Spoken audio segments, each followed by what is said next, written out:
अयोध्या में परियोजनाओं की झड़ी भी लगा दी है। देश में बनी सहकारिता समितियों के लिए सहकारिता मंत्रालय बनाया गया। मोदी मंत्रिमंडल के विस्तार का पहला असर यूपी और गुजरात में दिखाई दे। केंद्रीय मंत्रिमंडल में विस्तार के 20 घंटे के अंदर पीएम नरेंद्र मोदी के मंत्री एक्शन। शिक्षकों के इस अभियान में रेगिस्तान का जहाज ऊंट शिक्षा का दूत बनकर। यूपी की राजधानी लखनऊ में हिंदू महिलाओं को धर्म परिवर्तन कराने वाला एक शख्स का मामला। किसी की मौत के बाद भी अब अपनों का साथ नहीं छूटेगा। वैज्ञानिकों ने एक ऐसी मशीन तैयार कर ली है। टीवी देखते देखते दिल्ली में एक बहुत बड़ी घटना हो गई। कोरोना की दूसरी लहर का बेहिसाब कहर झेलने वाली दिल्ली ने अब कोरोना के खिलाफ एक बड़ी जंग की तैयारी। मोदी मंत्रिमंडल के विस्तार से जुड़ी बड़ी खबर। मोदी मंत्रिमंडल के विस्तार का पहला असर यूपी और गुजरात में दिखाई दे सकता है। यूपी और गुजरात के नेताओं को जिस तरह से केंद्रीय मंत्रिमंडल में प्रतिनिधित्व दिया गया है और उनका महत्व बढ़ाया गया है, उसे मोदी का मास्टर स्ट्रोक कहा जा रहा है। 2022 में यूपी और गुजरात में होने वाले विधानसभा चुनावों को देखते हुए मोदी ने समीकरण बैठाया है। मोदी सरकार के दूसरे कार्यकाल के पहले कैबिनेट विस्तार का बड़ा गणित और इनसाइड स्टोरी समझिए। प्रदेश में अगले साल होने वाले चुनाव को देखते हुए सबसे ज्यादा मंत्री यूपी से बनाए गए हैं। मंत्रिमंडल विस्तार में यूपी से 7 मंत्री बनाए गए। बीजेपी कोटे से पंकज चौधरी, भानु प्रताप वर्मा, बीएल वर्मा, कौशल किशोर, एसपी सिंह बघेल और अजय मिश्र हैं। इनके अलावा अपना दल से अनुप्रिया पटेल को शामिल किया गया है। मंत्रियों के जातिगत समीकरण और क्षेत्रीय संतुलन को बनाने का ख्याल रखा गया है। कैबिनेट विस्तार में यूपी से 3 दलित, 3 ओबीसी और 1 ब्राह्मण मंत्री को जगह दी गई है। पीएम मोदी ने कैबिनेट विस्तार के जरिए यूपी में जातीय और क्षेत्रीय संतुलन साधने की कोशिश की है। उत्तर प्रदेश में हर हालत में बीजेपी को किसी भी तरह से उत्तर प्रदेश में अपने को मजबूत बनाना है, मजबूत होकर के उभरना है वहां से, ताकि 2024 के लिए मैसेज बहुत क्लियर हो जाए। सेमीफाइनल में जाने के लिए आपको सेमीफाइनल जीतना ही पड़ेगा। पीएम मोदी सहित यूपी से 9 मंत्री पहले से हैं और अब विस्तार के बाद यह आंकड़ा बढ़कर 16 पर पहुंच गया है। इस तरह पीएम मोदी को छोड़कर अब 6 सवर्ण, 6 पिछड़ा वर्ग और 3 अनुसूचित जाति से मंत्री हो गए हैं। माना जा रहा है कि प्रधानमंत्री मोदी लगभग 7 महीने बाद होने वाले उत्तर प्रदेश विधानसभा चुनाव से पहले इन मंत्रियों को मोर्चे पर लगाएंगे। खुद प्रधानमंत्री नरेंद्र मोदी और गृह मंत्री अमित शाह उत्तर प्रदेश में दौरों की शुरुआत करने वाले हैं। प्रधानमंत्री नरेंद्र मोदी अपने संसदीय क्षेत्र वाराणसी में कई परियोजनाओं की शुरुआत करने वाले हैं। यानी चुनाव तक नेताओं के आने जाने का सिलसिला चलता रहेगा। प्रधानमंत्री ने उत्तर प्रदेश से तमाम वर्गों के जिस तरह के नेताओं को चुन करके प्रतिनिधित्व दिया है, उससे साफ है कि बीजेपी 2022 में इन वर्गों की जातियों का एक मजबूत वोट बैंक तैयार करना चाहती है। उत्तर प्रदेश के बाद गुजरात में अगले साल अक्टूबर में विधानसभा चुनाव होने हैं। इसी के मद्देनजर मोदी कैबिनेट में गुजरात को बेहतर प्रतिनिधित्व दिया गया है। प्रधानमंत्री नरेंद्र मोदी भले ही यूपी के वाराणसी से सांसद हैं, लेकिन उनका गृह राज्य गुजरात है। लंबे समय तक पीएम मोदी गुजरात के मुख्यमंत्री रहे हैं। वहीं केंद्रीय गृह मंत्री अमित शाह भी गुजरात से आते हैं। यही वजह है कि बीजेपी के लिए गुजरात का चुनाव काफी अहम और महत्वपूर्ण है। इसी वजह से पीएम ने अपने कैबिनेट में 6 मंत्रियों को जगह दी है। 2022 में गुजरात में होने वाले विधानसभा चुनाव को लेकर प्रधानमंत्री नरेंद्र मोदी और अमित शाह दोनों काफी सक्रिय हैं। गुजरात में कोली, ठाकुर और पटेल मतदाता निर्णायक भूमिका में होते हैं, इसलिए इन वर्गों से आने वाले लोगों को मोदी कैबिनेट में पर्याप्त जगह दी गई है। यानी मोदी ने अपने मंत्रिमंडल विस्तार में गुजरात के उन नेताओं को शामिल किया है जिनका मजबूत आधार है और उसी वोट बैंक के सहारे 2022 की जंग वो जीतना चाहते हैं। गुजरात से आने वाले पुरुषोत्तम रूपाला और मनसुख मंडाविया का प्रमोशन किया गया है, जबकि केंद्रीय गृह मंत्री अमित शाह पहले से ही कैबिनेट में हैं। अब केंद्रीय मंत्रिमंडल में 3 नए चेहरों को एंट्री मिली है, जिसके जरिए प्रधानमंत्री ने गुजरात में जातीय और क्षेत्रीय समीकरण साधने वाला दांव चला है। सौराष्ट्र, मध्य और दक्षिण गुजरात को प्रतिनिधित्व मिला है। खेड़ू के देवू सिंह चौहान, सुरेंद्रनगर के डॉक्टर महेंद्र मुंजपुरा और सूरत की दर्शना जरदोश को कैबिनेट में जगह मिली है। देवू सिंह चौहान ओबीसी हैं, जबकि दर्शना जरदोश दक्षिण गुजरात का प्रतिनिधित्व करती हैं। डॉक्टर महेंद्र मुंजपुरा कोली समुदाय से आते हैं। वहीं पुरुषोत्तम रूपाला कदवा पाटीदार हैं और मनसुख मांडविया लेउआ पाटीदार हैं। निश्चित रूप से एक जहां चुनाव होने वाले हैं और जहां चुनाव हो चुके हैं, वहां हर जगह पे संगठन और सत्ता दोनों मजबूती से आगे बढ़ें और ये संदेश जाए बेसिकली कि मोदी जी ऐसे ही कड़े फैसले लेते हैं, उनकी लीडरशिप जिसके कारण इस देश की जनता ने भरोसा रखा था कि वो जोखिम भरा फैसला लेते हैं। गुजरात और यूपी में पीएम मोदी ने अपने मंत्रिमंडल के लिहाज से जो टीम बनाई है वो अगड़ों पिछड़ों और हर तरह के वोट बैंक को साधने का सबसे बड़ा राजनीतिक दांव है। बीजेपी को उम्मीद है कि मंत्रियों को लेकर पीएम ने जो बाजी चली है वो यूपी और गुजरात में एक बार फिर पार्टी को बाजीगर बनाएगी। मोदी के मंत्रिमंडल में हर राज्य को जगह दी गई है। उत्तर से दक्षिण तक और पूरब से पश्चिम तक हर राज्य को उचित प्रतिनिधित्व दिया गया है। जानकार मानते हैं कि प्रधानमंत्री ने जो कैबिनेट चुनी है वो मिशन मोड पर सरकार की योजनाओं को आम जनता तक ले जाने के लिए काम करेगी। चूंकि इस मंत्रिमंडल विस्तार में परफॉर्मेंस ही सबसे बड़ा क्राइटेरिया था, इसलिए ऐसे नेताओं को तरक्की दी गई है जो आने वाले उत्तर प्रदेश और गुजरात के विधानसभा चुनाव में पार्टी को फायदा पहुंचाएं। देश में बनी सहकारिता समितियों के लिए सहकारिता मंत्रालय बनाया गया।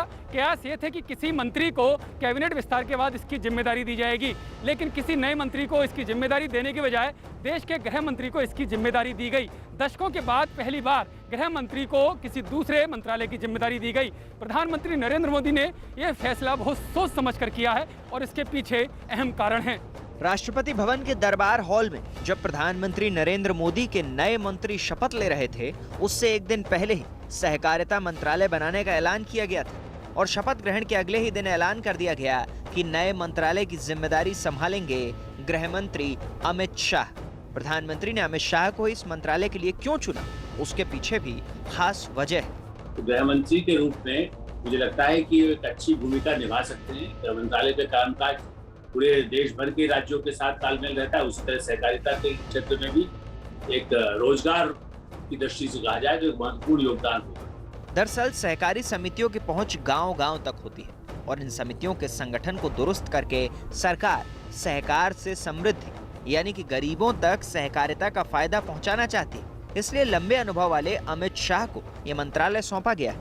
कोऑपरेटिव को आगे बढ़ाने के लिए एक नया अभियान जो शुरू हुआ है, उसके तहत मंत्रालय रहने से और गृह मंत्री चूंकि कई गड़बड़ियां आपको यार इवन गुजरात सहित कई सहकारी समितियों सहकारी बैंकों को लेकर के सवाल उठे थे, तो एक तालमेल अच्छा हो सकता है कि सहकारिता में गड़बड़ न हो। गरीब किसानों का, मजदूरों का या जो और भी लोग सहकारिता में महिलाएं हैं बड़े पैमाने पर, उनको रोजगार उपलब्ध कराने के लिए सहकारिता का आंदोलन एक अहम भूमिका निभा सकता है और यही काम यदि इस मंत्रालय कर सकेगा, ऐसी उम्मीद की जानी चाहिए। अलग सहकारिता मंत्रालय देश भर में चल रहे सहकारिता आंदोलन को मजबूत करने के लिए एक अलग प्रशासनिक, कानूनी और नीतिगत ढांचा तैयार करेगा, जिसकी जिम्मेदारी मोदी के खास रणनीतिकार यानी कि शाह को सौंपी गई है। जब हम ये चर्चा कर रहे हैं कि देश के गृह मंत्री अमित शाह के पास अगर सहकार मंत्री की भी जिम्मेदारी आई है, वो भी मंत्रालय जो कि पहली बार इस देश के इतिहास में सृजित किया गया है, तो उसके क्या मायने हैं? क्यों अमित शाह को ही, जिनके पास देश के गृह मंत्री के तौर पर इतनी बड़ी जिम्मेदारी है, उनको ये जिम्मेदारी दी गई इस नवसृजित मंत्रालय की? अगर इसको समझना है तो ये तमाम चेहरे बहुत जरूरी हैं। अमित शाह को इस मंत्रालय को सौंपे जाने के पीछे मकसद है सहकारिता क्षेत्र में जान फूंकने की रणनीति। अमित शाह को इस क्षेत्र में काम करने का लंबा अनुभव है। गुजरात की राजनीति में रहते हुए सहकारिता क्षेत्र में पार्टी का परचम तो लहराया ही, साथ ही मुनाफा कमाने के कई रिकॉर्ड भी कायम किए। सहकारिता क्षेत्र में शाह का गुजरात मॉडल भी इन्हीं वजहों से सुर्खियों में रहा।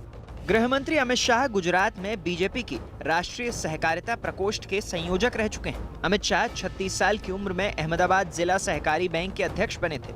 उस वक्त एडीसीबी यानी कि अहमदाबाद जिला सहकारी बैंक के सबसे कम उम्र के अध्यक्ष थे। अपने 1 साल के कार्यकाल में अमित शाह ने 20 करोड़ 28 लाख का बैंक का घाटा पूरा किया था और न सिर्फ घाटा पूरा किया बल्कि उसी साल बैंक को 6 करोड़ 60 लाख रुपए का लाभ भी हुआ था। देश में चल रहे बहुत से सहकारी बैंक या तो भ्रष्टाचार का शिकार हैं या फिर घाटे में डूबे हैं। इन्हें उबारने के लिए अब अमित शाह का अनुभव काम आने वाला है। गुजरात में खुद अमित शाह जी और भी कई बड़े ऐसे नेता रहे हैं जो लगातार सहकारिता के बैंकों से, सहकारिता के अभियान से, सहकारी समितियों से जुड़े हैं, तो उनके अनुभव का लाभ महाराष्ट्र और गुजरात में, जैसा मैंने पहले भी कहा, उसका लाभ निश्चित देश के अन्य भागों में, खास करके किसानों, मजदूरों, महिलाओं, युवकों के सहकारी समितियों को कैसे सुनियोजित ढंग से चलाया जा सके, उसके नियम कानून पहले भी कुछ रहे हैं, उसको और अधिक सुधार करके बैंकों से कैसे लाभ मिला सके। अलग सहकारिता मंत्रालय से सहकारी समितियों का ढांचा सुधारा जाएगा, लेकिन इस मंत्रालय के बनने से राजनीतिक पार्टियों पर भी आंच बढ़ सकती है। जैसे महाराष्ट्र में सहकारी समितियों पर एनसीपी और कांग्रेस का बड़ा कब्जा है। ऐसे में अलग सहकारिता मंत्रालय से महाराष्ट्र में राजनीतिक हलचल बढ़ सकती है। कांग्रेस और एनसीपी के कई ऐसे नेता हैं जो बड़े बड़े घोटालों में उनके आज भी फाइलें घूम रही हैं। उन पर नियंत्रण करना या उनके जो स्वार्थ हैं उस पर जरूर कुठाराघात हो सकता है। मोदी सरकार अब से पहले जल शक्ति के नाम से नया मंत्रालय बना चुकी है। अब देश भर की सहकारी समितियों को दुरुस्त करने का काम ये नया मंत्रालय करेगा। देश की सहकारिता समितियों को मजबूत बनाने के लिए नया सहकारिता मंत्रालय बनाया गया। कुछ राज्यों में इस तरह के विभाग हैं, लेकिन केंद्र स्तर पर अभी तक इस तरह का कोई भी मंत्रालय नहीं था। देश में सहकारी समितियों के जरिए देश के गांव, गरीब और किसान को फायदा पहुंचाने के लिए इस मंत्रालय के बेहद मायने हैं। कहा जा रहा है कि इस विभाग की अहमियत कृषि और ग्रामीण विकास मंत्रालयों के जैसी होगी। केंद्रीय मंत्रिमंडल में विस्तार के 20 घंटे के अंदर पीएम नरेंद्र मोदी के मंत्री एक्शन में दिखाई देने लगे। एक दिन पहले प्रधानमंत्री मोदी ने अपने कार्यकाल में मंत्रालय को सबसे बड़ा विस्तार दिया। इसके बाद नया दिन शुरू होते ही मंत्री एक्शन में दिखाई देने लगे। सभी मंत्रियों ने एक एक कर अपना काम संभालना दफ्तर में जाकर शुरू किया। इस दौरान उनके अलग अलग अंदाज दिखाई दिए। इसी अंदाज की एक झलक एक दिन पहले तक गृह राज्य मंत्री रहे जी किशन रेड्डी के ट्रांसपोर्ट भवन पहुंचने पर दिखी। दफ्तर पहुंचने के बाद जी किशन रेड्डी सबसे पहले वैदिक मंत्रोच्चार के बीच पूजा पाठ करते दिखे। देश के नए संस्कृति और पर्यटन मंत्री के रूप में कामकाज संभालने के मौके पर उनकी नई सहयोगी और राज्य मंत्री मीनाक्षी लेखी के साथ मंत्रालय के पूर्व केंद्रीय मंत्री प्रहलाद सिंह पटेल भी मौजूद थे। पूजा खत्म होने के बाद इन सभी नेताओं का माला पहनाकर स्वागत किया गया। इस मौके पर केंद्र के मंत्री वीके सिंह भी नजर आए। जी किशन रेड्डी के सामने पर्यटन के क्षेत्र में कोरोना की चुनौती से निपटना है। डिपार्टमेंट के अधिकारियों से, हमारा मंत्री जी से बात करने के बाद हम जो प्रधानमंत्री जी आदेश पर जो भी होगा देश के हित के लिए, टूरिज्म इम्पोर्टेंट बढ़ाने के लिए जरूर करेंगे। इसी तरह मनसुख मांडविया जब केंद्रीय स्वास्थ्य मंत्री के रूप में कामकाज संभालने निर्माण भवन पहुंचे तो उनसे पहले ही दफ्तर में पुरोहित पूजा सामग्री के साथ तैयार थे। कुर्सी पर बैठने से पहले मनसुख मांडविया ने नियम पूर्वक पूजा अर्चना की और इसके बाद महकमे के अफसरों ने गुलदस्ता भेंटकर उनका स्वागत किया। नई जिम्मेदारी संभालने वाले मनसुख मांडविया को पता है कि कोरोना की 2 लहरों को झेल चुका देश तीसरी लहर के अंदेशों से जूझ रहा है, इसलिए उनकी जिम्मेदारी बहुत ज्यादा बड़ी है।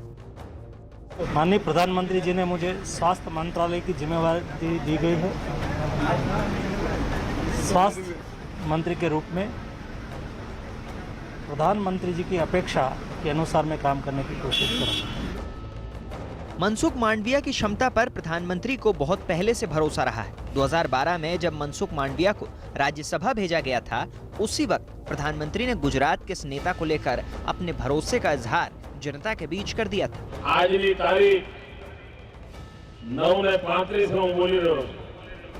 કોઈને ડાયરી નોંધી હોય તો નથી રાખી। મિત્રો હું સ્પષ્ટ જોઈ રહ્યો છું મનસુખભાઈનું ભવિષ્ય કેટલું ઉજ્જવળ છે અને સાફ દેખાય। એનામાં પડેલી શક્તિઓ આવતીકાલ કેવી ઉજાળવાની છે એનો મને પૂરેપૂરો અંદાજ છે દોસ્તો, અને મને વિશ્વાસ છે હું સાચો કરીશ।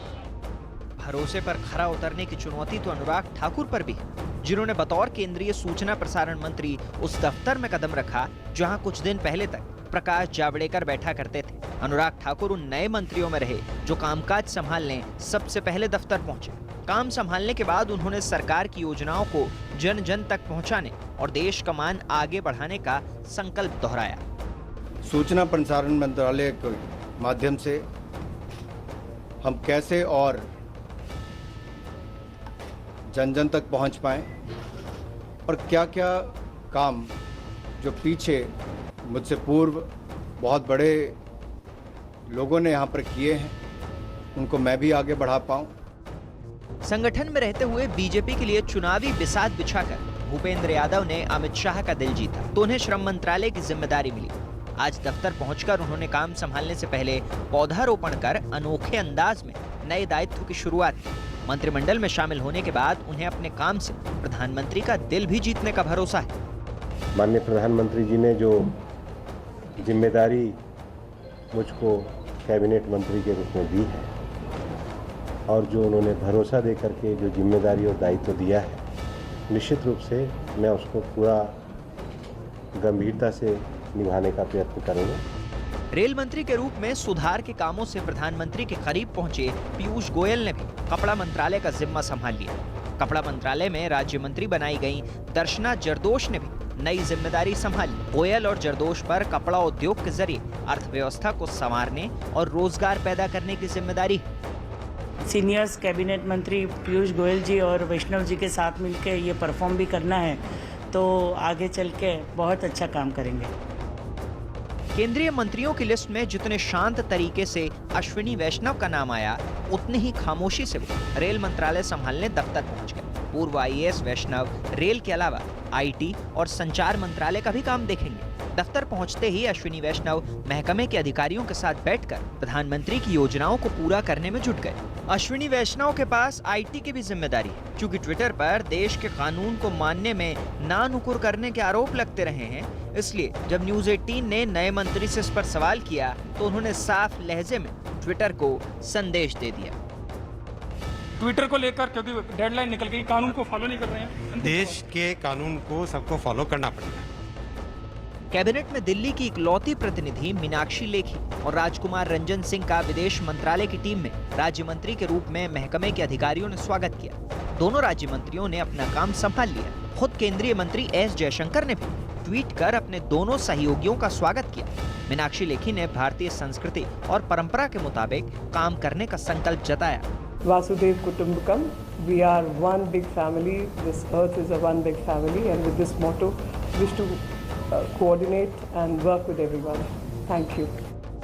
केंद्रीय कौशल विकास मंत्री के रूप में धर्मेंद्र प्रधान ने तो केंद्रीय कानून मंत्री के रूप में किरेन रिजिजू ने काम संभाल लिया। रविशंकर प्रसाद की जगह लेने वाले रिजिजू ने माना कि उनके सामने प्रधानमंत्री की उम्मीदों पर खरा उतरने की चुनौती है। जिम्मेदारी का एहसास तो सूक्ष्म, लघु और मध्यम उद्यम मंत्रालय का कामकाज संभालने वाले नारायण राणे को भी है, जिन्होंने दफ्तर में कदम रखते ही जीडीपी की चिंता शुरू कर दी। मैं अभी कारोबार लिया, आपके सामने खाई साइन कर चुका हूँ। तो जीडीपी बढ़ाने के लिए मुझे क्या करना होगा हमारे डिपार्टमेंट, वो मैं सोचूंगा और उस तरह से मैं डिपार्टमेंट को लेके जाऊंगा। वाणिज्य और उद्योग राज्य मंत्री के रूप में अनुप्रिया पटेल ने भी दफ्तर संभाल लिया। मंत्रिमंडल में अनुप्रिया की एंट्री हुई तो कद गिरिराज सिंह का भी बढ़ा। जिस ग्रामीण विकास मंत्रालय को कभी बिहार के ही रघुवंश बाबू संभालते थे और मनरेगा की जिस योजना की वजह से उन्होंने बड़ी लकीर खींच डाली, अब गिरिराज सिंह के सामने उससे बड़ी लकीर खींचने की चुनौती है। गिरिराज सिंह इस चुनौती को समझ रहे हैं और काम संभालने के साथ वो अपने लिए लक्ष्य तय करते भी नजर आए। हम एक तरफ सारे लैंड को रिकॉर्ड में लाना, सेल्फ हेल्प ग्रुप को, रूरल एम्प्लॉयमेंट को, लोगों को घर देना, सड़क देना, कई ऐसी चुनौतियां हैं। पंचायत को एक मॉडल पंचायत के रूप में स्ट्रेंथन करना, इन सारी चुनौतियों को पूरा करने का काम निश्चित रूप से करूंगा। मंत्रिमंडल विस्तार के बाद बने नए मंत्रियों में से ज्यादातर ने अपना कामकाज संभाल लिया है। अब इन मंत्रियों पर देश को आगे ले आने और अपने काम के जरिए अपने अपने मंत्रालयों पर छाप छोड़ने की चुनौती है। ये देखना भी दिलचस्प रहेगा कि इनमें से कौन कौन अपने फैसलों और जनहित के कार्यों के जरिए जनता और प्रधानमंत्री की उम्मीदों पर खरे उतरते हैं। उत्तर प्रदेश में 2022 में होने वाले विधानसभा चुनाव के लिए बीजेपी का सबसे बड़ा मुद्दा है राम मंदिर और अयोध्या का कायाकल्प, जिसके लिए योगी सरकार ने अयोध्या में परियोजनाओं की झड़ी भी लगा दी है। और अब उप मुख्यमंत्री केशव प्रसाद मौर्य ने ये कहकर नए विवाद की शुरुआत कर दी है कि मंदिर आंदोलन में मारे गए कार सेवकों के नाम से सड़कों का नाम रखा जाएगा। इस बीच असदुद्दीन ओवैसी, जो कि उत्तर प्रदेश में अपनी ताल ठोक रहे हैं, उन्होंने इसे बड़ा मुद्दा बनाया है और इसे लेकर के सरकार की घेराबंदी भी शुरू कर दी है। गुरुवार को लखनऊ में ओवैसी ने सुहेल देव भारतीय समाज पार्टी के अध्यक्ष ओम प्रकाश राजभर से मुलाकात की। गठबंधन और सीटों के बंटवारे पर दोनों नेताओं की 3 घंटे तक बात हुई। मीडिया से मुखातिब होने पर ओवैसी ने केशव प्रसाद मौर्य के ऐलान करने पर पलटवार किया। जो बलिदानी राम भक्त हैं उनके घर तक की सड़क को भी कारसेवक मार्ग के नाम से हम बनाएंगे और उसमें वह बलिदानी जो राम भक्त हैं उनका नाम भी लिखेंगे, उनका फोटो भी लगाएंगे। उत्तर प्रदेश में डेल्टा वेरिएंट से 2 लोगों की मृत्यु हुई है। अगर डेल्टा वेरिएंट बढ़ेगा तो 3rd वेव हो जाएगा, इसकी फिक्र करिए। अयोध्या पहुंचे केशव प्रसाद मौर्य ने कहा था कि सरकार मंदिर आंदोलन में जान गंवाने वालों को सम्मान देगी। इसके लिए शहीद कार सेवकों के घर तक सड़क बनाई जाएगी। इस सड़क को राम भक्त कार सेवक का नाम दिया जाएगा। नाम के साथ साथ सड़क के बोर्ड पर कार सेवक की तस्वीर भी लगेगी। दरअसल केशव प्रसाद मौर्य 6 जुलाई को अयोध्या दौरे पर गए थे और उसी दौरान ये ऐलान किया। इस दौरे में उन्होंने 996 नए परियोजनाओं को भी हरी झंडी दिखाई है, जिसके लिए सरकार 14 अरब 78 करोड़ रुपए भी खर्च करने को तैयार है। ये अब तक की सबसे बड़ी परियोजना है जो अयोध्या मंडल को दी जा रही है, जिसका फायदा बाराबंकी, अंबेडकर नगर, सुल्तानपुर और अमेठी को होगा। मोदी और योगी सरकार की प्राथमिकता है मंदिर का निर्माण और अयोध्या को तीर्थ नगरी के रूप में विकसित करना और चुनाव में मंदिर मुद्दे का फायदा लेना। अब ओवैसी के आने के बाद धर्म और संप्रदायों की राजनीति में जबरदस्त उछाल आया है। मुस्लिम वोट बैंक में सेंध मारने वाले ओवैसी पहले ही बीएसपी और समाजवादी पार्टी के लिए खतरा बन गए और अब पिछड़ी जातियों के गठबंधन में शामिल होकर ओवैसी ने बड़ा दांव चला है। भागीदारी संकल्प मोर्चा नाम के गठबंधन में शामिल होने के साथ ही ओवैसी ने दावा किया था कि इस बार योगी सरकार नहीं बनने देंगे, लेकिन बीजेपी का कहना है कि गठबंधन से कुछ नहीं बिगड़ने वाला।